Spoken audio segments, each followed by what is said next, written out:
اس کا چھوٹا بھائی ماں اور بہن کے آنسوؤں کو بہتے دیکھ رہا تھا۔ زینب سلطان تو حیران تھی، کیسے سخت دل شخص سے اس کا نکاح ہوا تھا جس نے اس کے بھائی کی جان لینے سے پہلے ایک پل کے لیے بھی سوچا نہیں تو وہ اس کے ساتھ کیا کرے گا۔ اپنے جوان بھائی کو اپنی آنکھوں کے سامنے دم توڑتے دیکھ کر اس کے دل میں اس شخص کے لیے بے تحاشا نفرت ابھری تھی۔ جب اس کا باپ اپنے جوان بیٹے کے جنازے کو کندھا دے رہا تھا تو وہ اپنی ماں سے لپٹ کر پھوٹ پھوٹ کر رو دی۔ وہ حویلی میں داخل ہوا تو اس کی ماں جڑے ہوئے بکھرے بالوں سے اس کے آگے کھڑی تھی۔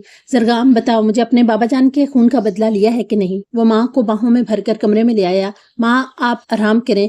نہیں زرگام، پہلے بتاؤ اپنے باپ کا بدلہ لیا ہے کہ نہیں؟ اس نے ماں کے قدموں میں بیٹھ کر اپنے ہاتھ ان کے گھٹنوں پر رکھ کر اس بات میں سر ہلا دیا۔ کیا کیا ہے؟ انہوں نے امید بھری نظروں سے اپنے کڑگل جوان بیٹے کو دیکھا۔ زینب سلطان سے نکاح کر کے آ رہا ہوں۔ اس کی ماں نے شاکی نظروں سے اسے دیکھا اور اپنے گھٹنوں پر رکھے اس کے ہاتھوں کو جھٹکے سے پرے دھکیلا۔ وہ اٹھ کر ماں کے برابر بیٹھ گیا اور انہیں اپنے ہثار میں لے کر اپنے سینے کی طرف اشارہ کرتے ہوئے بولا، اپنے پسٹل کی 6 گولیاں اس کے سینے میں اتار کر آ رہا ہوں۔ ایسے شخص کو دنیا میں رہنے کا کوئی حق نہیں۔ امو جان، آپ کو کیا لگا آپ کا بیٹا بزدل ہے جو اپنے باپ کی ناش پر نکاح کر کے آئے گا؟ میں تو اپنے دشمنوں کو دوہری سزا دینا چاہتا ہوں۔ وہ اپنے بیٹے کے لیے بھی روئے گا اور بیٹی کے لیے بھی۔ اس نے کیا سمجھا اس کا بیٹا دوسروں کی عزتوں سے کھیلے گا اور دوسروں کی جان لے گا اور اسے پوچھنے والا کوئی نہیں ہوگا؟ لیکن زرگام، اس لڑکی کا کوئی قصور نہیں، میں تمہیں اس کے ساتھ ایسا نہیں کرنا چاہیے تھا۔ ان کی بات پر وہ خاموش ہو گیا۔ اپنی ماں کی ہر بات کو مر کر بھی رد نہیں کر سکتا تھا۔ اسے دنیا میں سب سے زیادہ محبت اپنی فیملی سے تھی اور ان کے لیے وہ کسی حد تک بھی گزر سکتا تھا۔ امو جان، اوزگل اور آبرو کہاں ہے؟ اوزگل کو اسور کھانا کھلا رہا ہے اور آبرو اپنے کمرے میں ہے۔ کھایا ہے؟ نہیں، میں تمہارا انتظار کر رہی تھی۔ چلیں پھر چل کے کھانا کھاتے ہیں۔ وہ ماں کو تھام کر اپنے ساتھ باہر لے آیا اور ملازموں کو کھانا لگانے کے لیے کہا، تو میرا شیر بیٹا ہے، تجھے بڑے ہو کر ازغام علی خان سے اپنے بھائی کا بدلہ لینا ہے، میں زندہ رہوں یا نہ رہوں، لیکن تم نے اسے اپنے باپ کی آخری خواہش سمجھ کر پورا کرنا ہے۔ یہ سب سنتی زینب آگے بڑھی اور مقداد کو اپنی باہوں میں بھر لیا۔ بابا، آپ اس کے دماغ میں یہ کیسی باتیں ڈال رہے ہیں؟ ایک بیٹے کو قربان کر کے آپ کو سکون نہیں ملا جو دوسرے کو بھی وہی سبق پڑھا رہے ہیں؟ خدا کا واسطہ ہے آپ کو بھول جائیں اس سب کو اور سکون سے جئیں، خود بھی اور دوسروں کو بھی سکون سے جینے دیں۔ بات کے اختتام پر اس نے باپ کے آگے ہاتھ چھوڑ دیے۔ ہاں ٹھیک کہہ رہی ہے تو، سب سے پہلے تو میں تیرا بندوبست کرتا ہوں۔ بہت چلنے لگی ہے تیری زبان، تو اپنا سامان پیک کر لے۔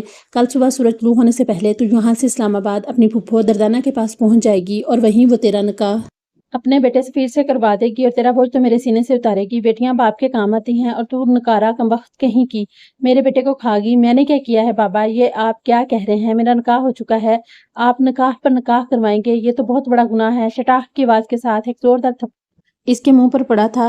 اس کا ہونٹ کا کنارہ پھٹ گیا تھا جس میں سے خون کی ننھی ننھی بوندیں نکل کر اس کی تھوڑی تک پہنچ گئی تھیں۔ سلطان محمد نے آگے بڑھ کے اس کے بالوں کو مٹھی میں جکڑ لیا۔ خبردار، اگر اس نکاح کا نام بھی لیا تو میں تیرے ٹکڑے ٹکڑے کر دوں گا۔ نزاکت، نزاکت، انہوں نے اپنے ڈرائیور کو آواز نزاکت، اس لڑکی کو لے کر ابھی کے ابھی نکل جاؤ تاکہ صبح ہونے تک یہ اسلام آباد پہنچ جائے۔ رات کا پچھلا پہر تھا، ہر طرف ہو کا عالم تھا۔ وہ اپنے مختصر سے سامان کے ساتھ اسلام آباد کے لیے رواں دواں تھی۔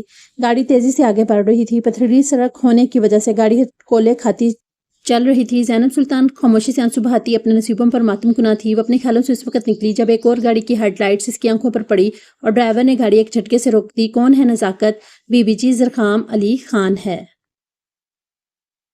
اور ڈرائیور کی بات پر وہ پوری طرح سے کانپ گئی تھی۔ تبھی زینب نے اسے اپنی گاڑی سے نکل کر اپنی گاڑی کی طرف بڑھتے دیکھا۔ اس نے خوف سے آنکھیں بند کر لی۔ دروازہ کھلنے کی آواز پر اس نے مڑ کر دیکھا تو اپنی چھا جانے والی شخصیت کے ساتھ سامنے کھڑا تھا۔ نزاکت، اسے کہاں لے کر جا رہے ہو؟ اسلام آباد؟ اوکے، اچھی بات ہے۔ زینب نے اسے کوٹ کی جیب سے کچھ نکالتے دیکھا۔ اگلے لمحے اس نے کارڈ اس کی طرف بڑھایا۔ اگر کبھی ضرورت پڑے تو یہ میرا کانٹیکٹ نمبر ہے۔ بڑھایا تھا، میں تمہاری مدد لینے سے بہتر مرنا چاہوں گی۔ جب تک میں زندہ ہوں تمہیں بھی جینا پڑے گا زینب سلطان، اور ہاں میں جانتا ہوں ایسا وقت آئے گا، اسی لیے دے رہا ہوں۔ اس نے اس کی مٹھی کھول کر اس میں وہ کارڈ رکھتے ہوئے اس کے چہرے پر ایک گہری نظر ڈالی اور دروازہ بند کرتا ہوا اپنی گاڑی کی طرف مڑ گیا۔ گاڑی ایک سائڈ پر کر کے اس نے ان کی گاڑی کو گزرنے کی جگہ دی اور گاڑی پاس سے گزرنے پر زینب کو ہاتھ کے اشارے سے کال کرنے کی یاد دہانی کروائی، جس پر اس نے غصے سے منہ موڑ لیا اور اس کی آنکھ کھلی تو سورج اور بادلوں میں آنکھ مچولی جاری تھی۔ اس نے وقت دیکھا تو صبح کے 7 بج رہے تھے۔ وہ تقریباً 5 گھنٹے سوئی تھی۔ نزاکت دل جمی سے ڈرائیونگ کر رہا تھا۔ نزاکت، کتنا راستہ رہ گیا ہے؟ بس بی بی جی، ہم لوگ اسلام آباد کی حدود میں داخل ہو چکے ہیں، 1 گھنٹے میں ہم لوگ پہنچ جائیں گے۔ ایک گھر کے سامنے گاڑی روک کر ڈرائیور نیچے اترا اور سامنے بنے گارڈز کے کیبن میں تھوڑی دیر گفت و شنید کے بعد لوٹ آیا اور آ کر ڈرائیونگ سیٹ سنبھالی۔ چوکیدار نے گیٹ واک کیا اور ڈرائیور گاڑی اندر لے آیا۔ بی بی جی، ہم پہنچ گئے ہیں۔ وہ مرے قدموں سے نیچے اتری تو سامنے ہی لان میں سفیر اور دردانہ بیگم بیٹھ دونوں اسے دیکھ چکے تھے لیکن دونوں میں سے کسی ایک نے بھی کھڑے ہونے کی ضرورت محسوس نہیں کی۔ السلام علیکم پھپھو۔ اس کے سلام کے جواب میں دردانہ بیگم دوسری طرف منہ کر کے بیٹھ گئی، جبکہ سفیر نے رکھا سا جواب دیا۔ بیٹھو۔ سفیر نے اسے بیٹھنے کی دعوت دی۔ نہیں، بیٹھنے کی ضرورت نہیں ہے، بتاؤ کیوں آئی ہو یہاں؟ اب کی بار آواز دردانہ بیگم کی طرف سے آئی تھی۔ بابا نے بھیجا ہے، اہم خبر ملی تھی مجھے، تم دشمن کے بیٹے سے نکاح کر کے آ رہی ہو۔ میں نے اس سے نکاح نہیں کیا، میرا نکاح اس سے کروایا گیا ہے۔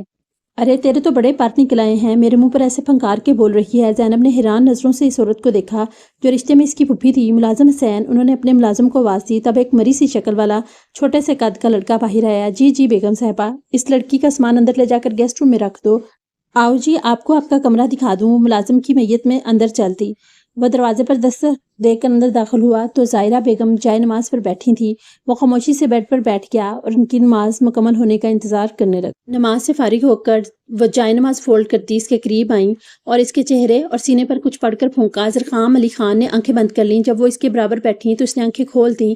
امو جان، میں آج واپس اسلام آباد جا رہا ہوں۔ زرخام، انہوں نے بے یقینی سے بیٹے کو دیکھا۔ تم اپنی ماں اور بہنوں کو اکیلے چھوڑ کر جا رہے ہو؟ میں آپ کے پاس اسی لیے آیا ہوں، میں چاہتا ہوں آپ لوگ میرے ساتھ چلیں۔ زرخام، ان کی آواز میں ایک دھاڑ تھی۔ تم نے اگر جانا ہے تو جاؤ، لیکن میں اپنے گھر اور یہاں کے لوگوں کو چھوڑ کر کہیں نہیں جا رہی۔ مجھے تم سے ایسی بات کی توقع نہیں تھی۔ زرخام علی خان، جانتے ہو کتنے لوگوں کی نظر تم پر ٹکی ہے اور وہ تمہیں اپنا سردار مان چکے ہیں۔ تم ان کا یقین ہو، ان کی امید ہو، لیکن امو جان، مجھے ان سب میں کوئی انٹرسٹ نہیں ہے۔ یہ دشمنیاں خون خرابہ نسل در نسل چل رہی ہیں۔ ظاہرہ خاتون نے ایک چبھتی نظر زرخام کے چہرے پر ڈالی۔ اور پھر زینب سلطان سے نکاح کیوں کیا؟ ظاہرہ خاتون نے اس کے چہرے پر اپنی نظریں گاڑے وہ سوال کیا جس سے وہ پچھلے 10 دن سے بھاگ رہا ہے۔ اس نے خاموش نظر ان پر ڈالی اور اپنی جگہ سے اٹھ کے دروازے کی طرف بڑھ گیا۔ زرخام، جواب دے کر جاؤ، تمہاری ماں نے تم سے کچھ پوچھا ہے؟ اس نے ایک درد بھری نظر سے اپنی ماں کو دیکھا۔ اتنی ظالم کیوں بن رہی ہیں؟ آج جو بات میں سوچنا بھی نہیں چاہتا آپ وہ میرے منہ سے کہلوانا چاہتی ہیں۔ زرخام، کیوں اپنی بےزتی کا بدلہ لینا چاہتے ہو تم؟ زرخام علی خان، وہ تم سے بہت چھوٹی ہے اور وہ کچھ بھی نہیں جانتی، تو اسے جاننا ہوگا کہ اس کی زندگی کو میں جہنم بناؤں گا جیسے میری زندگی جہنم بنی ہے۔ زرخام، کمزوروں سے بدلہ نہیں لیتے۔ وہ کمزور تو نہیں ہے امو جان، فائقہ سلطان کی بہن ہے، اس کے جیسی ہی ہوگی۔ زرخام، تمہاری بھی بہنیں ہیں؟ ہاں، لیکن میری بہنیں فائقہ سلطان جیسی نہیں ہیں۔ وہ اس وقت لاؤنج میں بیٹھی تھی۔ گھر میں دردانہ بیگم اور سفیر دونوں ہی نہیں تھے، اس لیے وہ پوری آزادی سے ہاتھ میں ڈرائی فروٹ کی ٹرے لیے چینل سرچ کر رہی تھی جب ایک شخصیت کو دیکھ کر اس کا ہاتھ رک گیا۔ جہاں نیوز کاسٹر کہہ رہی تھی، آئیے ہم آپ کو اسلام آباد لیے چلتے ہیں، جہاں اس وقت پاکستان سے یونیسیف کے بورڈ آف ڈائریکٹرز کے ساتھ Asian head ZAK press conference کر رہے ہیں۔ بلیک کلر کے 3 پیس سوٹ پہ ملبوس، ہاتھوں میں فائلز پکڑے، وہ بہت کانفیڈنس سے آ کر سب کو سلام کرتا ہوا کرسی سنبھال رہا تھا۔ سر، ہم نے سنا ہے کہ آپ اپنے عہدے سے مستعفی ہو رہے ہیں۔ زرخام علی خان نے مسکرا کر اس سمت دیکھا جس طرف سے سوال آیا تھا۔ جی، آپ نے صحیح سنا ہے، میں اپنے عہدے سے مستعفی ہو رہا ہوں۔ سر، اس کی کوئی خاص وجہ ہے؟ جی، کچھ نجی مسائل کی وجہ سے میں یہ جاب جاری نہیں رکھ سکتا۔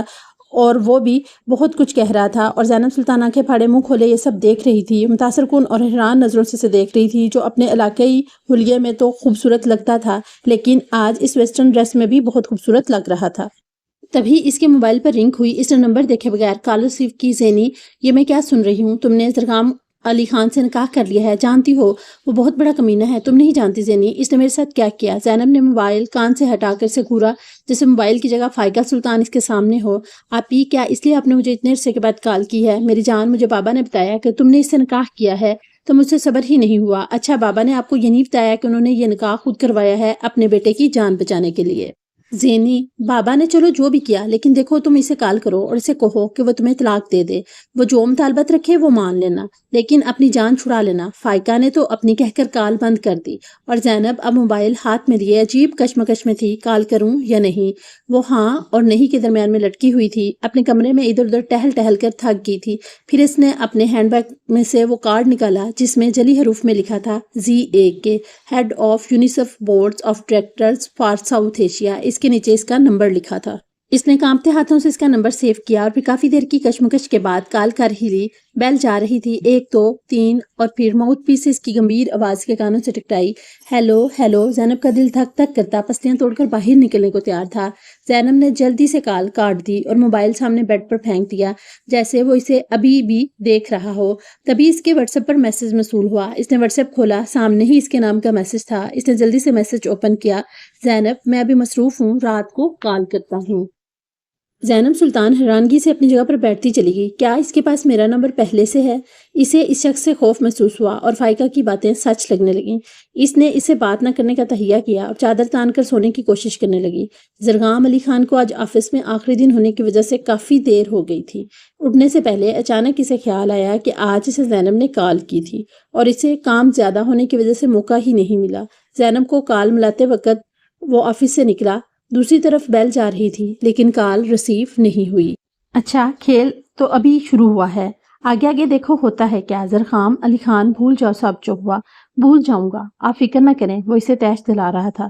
وہ میری بہن ہے CAK، وہ اب میری بیوی ہے۔ اچھا ٹھیک ہے، پھر اب ملاقات کورٹ میں ہوگی، ہم کھلا کے لیے کورٹ جائیں گے۔ میں ایک بار پھر تمہاری عزت کی دھچیاں اڑا دوں گی، تم یاد رکھو گے کس سے پنگا لیا ہے تم نے۔ اوکے، بیسٹ آف لک مس فائقہ سلطان۔ جی کو لمبا کھینچا گیا۔ جی کیا؟ کچھ نہیں، اب مجھے اس وقت یہ بتانے کے لیے کال کی ہے کہ میں آپ کا پیچھا چھوڑ دوں؟ اگر میں نہ کر دوں تو پھر آپ کیا کریں گی؟ زینب خاموشی سے ہونٹ کاٹنے لگی۔ اسے سمجھ نہیں آ رہی تھی کہ وہ کیا کہے۔ زینب، زرغام علی خان، میں آپ کو پورے گاؤں کے سامنے اپنایا ہے، اب آپ میری ملکیت ہیں، میں جب چاہوں آپ کو گھر لا سکتا ہوں، لیکن میں آپ کو وقت دینا چاہتا ہوں۔ آپ کے بھائی نے جو کیا اس کی سزا تو آپ کو بھی ملے گی۔ جی، اور بہن کے کیے کی بھی؟ زینب کی طرف سے فوری جواب آیا تھا، جبکہ دوسری طرف خاموشی چھا گئی تھی۔ اسے امید نہیں تھی وہ کچھ جانتی ہوگی۔ جی ہاں، اس کی بھی۔ اس کی سرد آواز زینب کے کانوں سے ٹکرائی اور ٹون ٹون کی آواز کے ساتھ کال کاٹ دی گئی تھی۔ زینب نے غصے سے موبائل دور پھینکا، لیکن احتیاط کے ساتھ کہ موبائل کو کوئی بھی نقصان نہ پہنچے، کیونکہ وہ جانتی تھی کہ اگر یہ موبائل خراب ہو گیا تو اسے نیا موبائل کسی نے نہیں لا کر دینا تھا۔ یہ ایک پرائیویٹ ہاسپٹل کی سرجیکل وارڈ تھی جہاں اس وقت اس کے سامنے ایک زندہ لاش موجود تھی۔ وہ دھیرے سے چلتا ہوا اس کے بیڈ کے قریب رکھے بینچ پر بیٹھ گیا اور اس کے ہاتھ کو اپنے ہاتھوں میں لیا۔ جانتی ہیں میرا نکاح ہو چکا ہے، میں نے شادی کر لی ہے، لیکن آپ تو تھی ہی نہیں میری شادی پر۔ آپ کتنا سوتی ہیں، آپ کی یہ نیند پورا ہونے کا نام ہی نہیں لے رہی۔ سالوں ہو گئے ہیں مجھے آپ کے جاگنے کا انتظار کرتے ہوئے۔ آپ کو مجھ سے بالکل بھی محبت نہیں، ورنہ آپ میرے جگانے پر ایک بار تو اٹھ جاتی۔ سامنے لیٹے وجود کی آنکھ سے آنسو نکل کر ان کے کان کی طرف بھاگنے لگا جسے اس نے اپنے پوروں پر چن لیا۔ میں جانتا ہوں آپ سن رہی ہیں، آپ اپنے آنسوؤں سے مجھے بلیک میل کر دیتی ہیں، لیکن اٹھتی نہیں ہیں۔ اس نے اس کی پیشانی کا بوسہ لیا اور بیرونی دروازے کی طرف مڑ گیا۔